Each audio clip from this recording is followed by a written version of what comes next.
Hey, Eric here with 30 by 40 Design Workshop, vlogging this week to show you my travel kit and talk about the importance of taking time off. Vacations are a necessary and healthy part of your professional life. As I started packing up my gear to head out of town, I thought it'd be fun to show you what's in my travel bag and how an architect travels. So if you're already committed to taking time off regularly and you're just interested in my favorite new bag and what I'm taking with me, feel free to skip ahead. But if you're thinking, I don't have the time or the funds to take a vacation, this next bit is for you. There's a lot of value in taking time off, and rather than thinking of it as an inefficient waste of time, I want you to consider it a professional investment. A vacation is an opportunity to refill the creative well with new ideas. Once I committed to scheduled time away from the studio, I found that the time immediately following these vacations were some of my most productive periods. Will it take time to recover? Yes. Is it worth the small sacrifice? Absolutely. Disconnecting from familiar surroundings and visiting new places is like rebooting your internal operating system. New experiences prime you for fresh thinking and purge tired habits. So trust that time off will make you better at what you do and a more creative problem solver.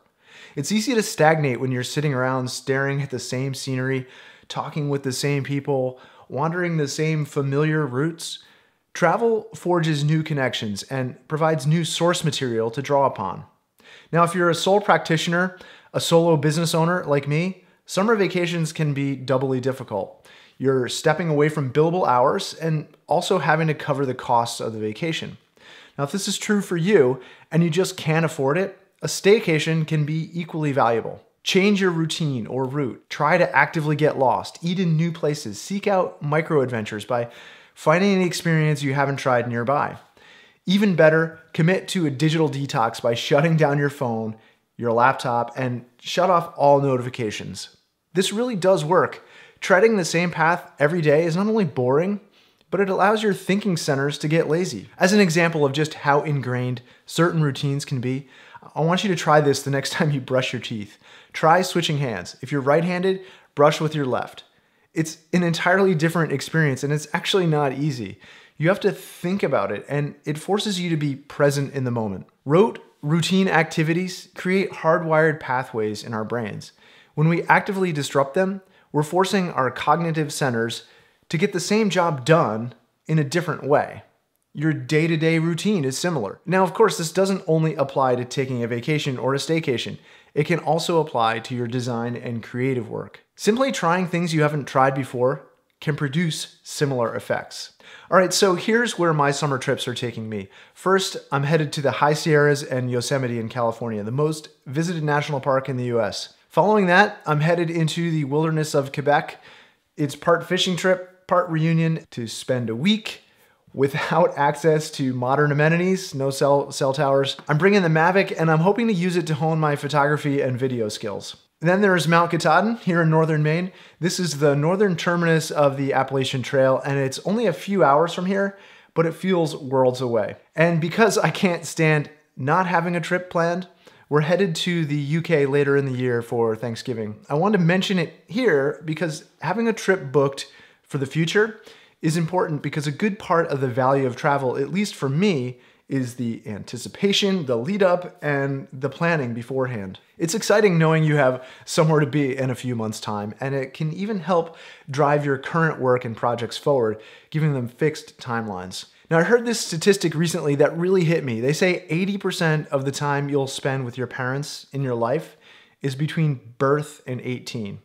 Now, my kids are 11 and 13, and I'm acutely aware of just how little time we have left together.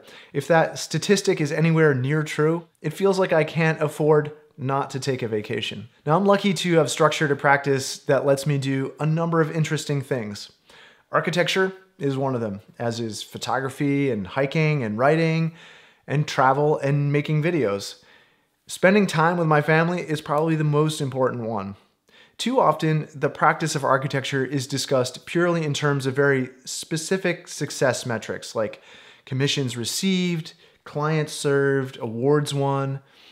And that's fine if this is how you define success. For me, success is three things: freedom to do what I choose, purpose, something driving me forward, and relationships, family and friends in life.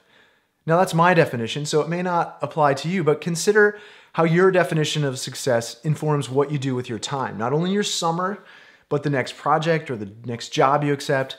The simple act of writing this down, I think, allows you to make better decisions. Now, what's in my kit? Well, I'm traveling light, so this kit promotes simplicity and mobility. I think of it like a documentary filmmaker's bag. Everything here allows me to document what I discover and to creatively experiment, kind of like playing around. Now, I absolutely love this bag by Lowepro. It's the Fastpack 250, and it's for two main reasons. First, it's the compartments. It's divided into 3 primary zones, and there's literally a place for every possible thing I'd want to store in here, which means it can actually store a lot more than I'd normally want to cram into a single compartment backpack. Okay, we're gonna pack this up here, and sort of where I'm gonna start is with this back compartment here with the laptop. 15-inch MacBook Pro, slides in here nice and easy. Rounded corners do help. Now when I'm hiking, when I get to the destination and I don't wanna have my laptop, I can fit the Camelback in this back pocket pretty easily, so that helps. This whole thing here is padded, so it's super comfortable, nice and flat.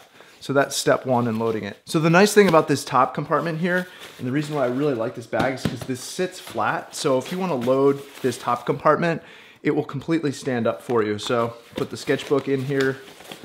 And this is the Muji Sketchbook I like. Wire bound is great because it allows it to sit flat when you're sketching. Sketchbook in here, trail guide, obviously need that. Gonna get some pens in here, and there's some nice slots for all this stuff.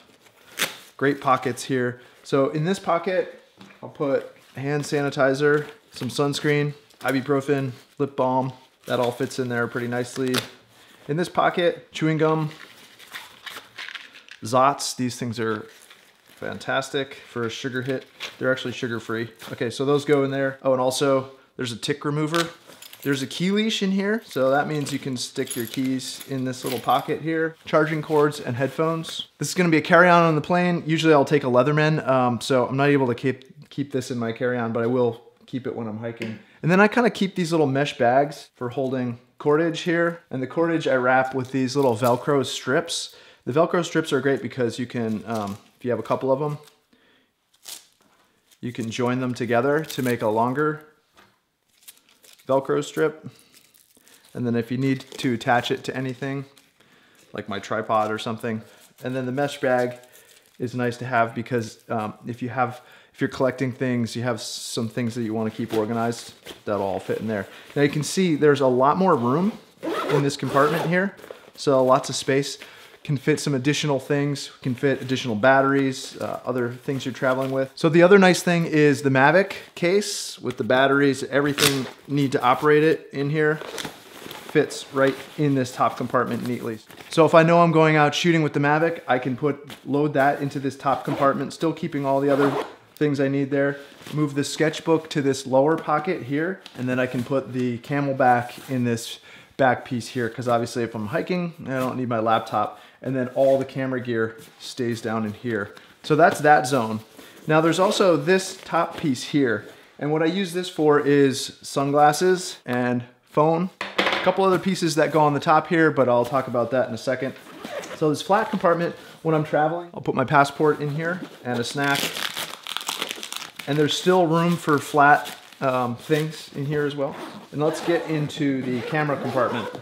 Okay, so this is like one of my favorite compartments in here. Couple of little storage areas here for micro SD cards and SD cards. So the Mavic carries a micro SD card, and I put that in a little adapter piece here. So this is all padded in here.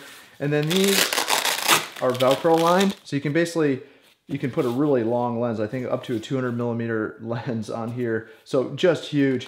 For this, I'm using my old film camera just to show you because I'm filming with the camera that I'm going to be taking. But you can see there's a lot of extra room in here. So the way I have this set up is like this. Put my big lens on, set it in here, camera rests in here. When you're hiking with the hip belt attached, you can swing the bag sideways, unzip the camera compartment, and grab the camera quickly. And then I have all these other compartments in here. And so these are removable as well. So you can move these around and adjust them to suit your needs. I've just kind of left them the way they are. I have this little miniature tripod here, which goes in this slot. My Polar Pro filters for the Mavic, a little glyph mount for the iPhone. They have charger and an extra battery, and when you travel, you make sure you have the proper, you're following the airline guidelines. You have to have these guards on them when you travel. I have an extra power core, so this is for charging the iPhone. I've got my laptop charger. I've got lens areas for the lenses that slide in here. Little lens cleaner. And I'm always carrying some gaffer's tape in here. And close that up. The other thing you can do with this, it has adjustable straps. If you're hiking with a jacket, you can kind of put the jacket in here and close it on the jacket. Tiny LED light. And then the last couple of things. So this side has a water bottle holder, essentially. If I have the Camelback and I'm using the Camelback in the laptop sleeve, don't need this. But I have a travel tripod, lightweight tripod, that'll fit in this slot. Now you can get other models that have this built into it, and just to kind of anchor it, I use one of these. So that's it. I forgot to say that I actually keep the Camelback dry when I'm traveling. And that goes in this top slot. So I have it for when I get to the destination, I'm ready to go hiking. So architects, interns, and students, I hope you'll take my advice seriously. Give yourself permission to take a break. If you can't step away for a week or so from your professional responsibilities without your business crumbling, then there's something structurally wrong that needs urgent fixing. Please hit the thumbs up below if I've helped you, and share this with your overworked colleagues and your friends who scoff at the idea that there's more to life than architecture.